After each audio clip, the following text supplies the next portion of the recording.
Until about 5 or 6 years ago, I really knew very little about the YOC. I knew it existed. I knew some of the history of the county home and thought of it as kind of being an orphanage.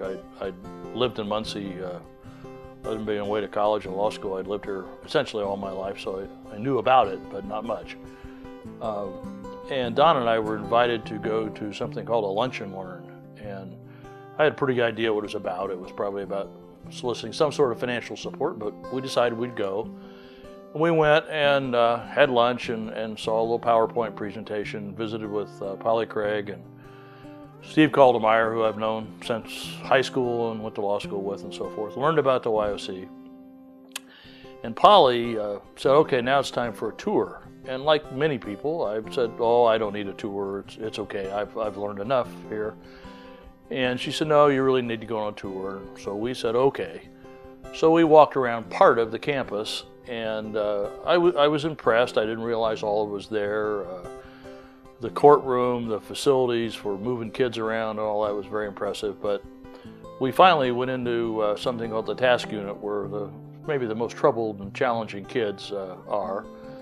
And we went in there, and I saw this little guy who I would guess was 9 or 10 years old or something.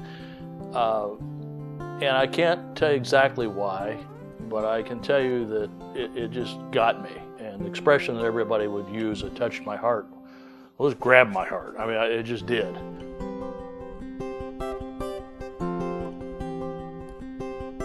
And then Polly led us out to something called the Schaefer Giving Plaza, which is a very nice area near the sort of main entrance of the YOC, and it's the place that donors have been recognized. And one way that's happened is with bricks on the pavement with people's names on them. And Polly, being the fundraiser that she is, said, well, Kelly, I'm sure there's a brick here somewhere with your name on it. And I said, no, I don't think so, because we really have not been involved with the YOC.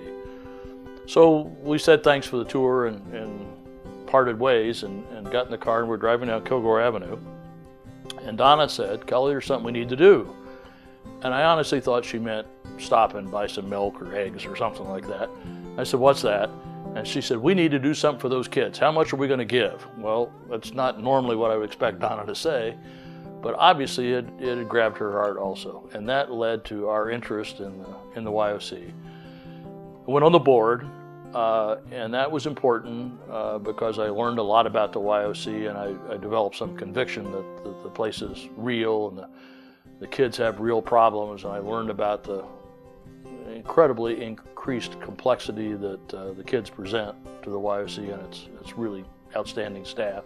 But as the story evolves into where I am today, the board determined that it would be appropriate to have a capital campaign. The first one, the only one, the 25-year history of the organization. Some financial stress that needed to be addressed, and that's one way to do it. But more importantly, to recognize the opportunities, the burdens the YOC has to address a really incredible problem, and that's those kids.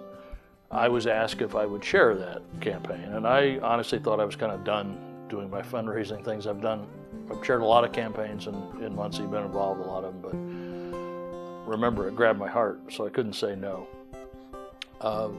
My perspective is maybe a little different than if you would talk to Rick Rory or one of the professionals.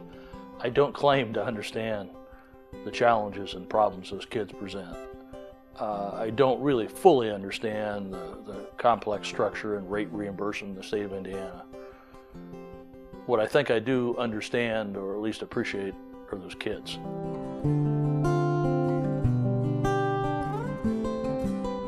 But if you take a tour and don't want to help, I think you need a heart transplant, because it just grabs you. And I've now gone on, 30 or 40 tours with prospective donors, and to a person, they have been impacted.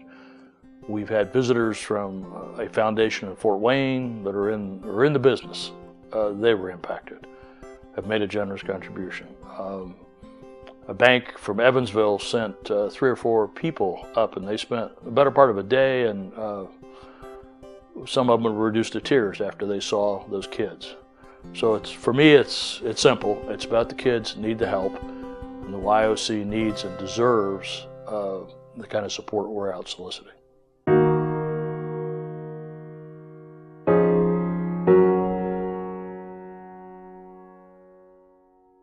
The Youth Opportunity Center and the children we serve appreciate your support. Your generous contributions will transform the lives of children, their families, and our communities.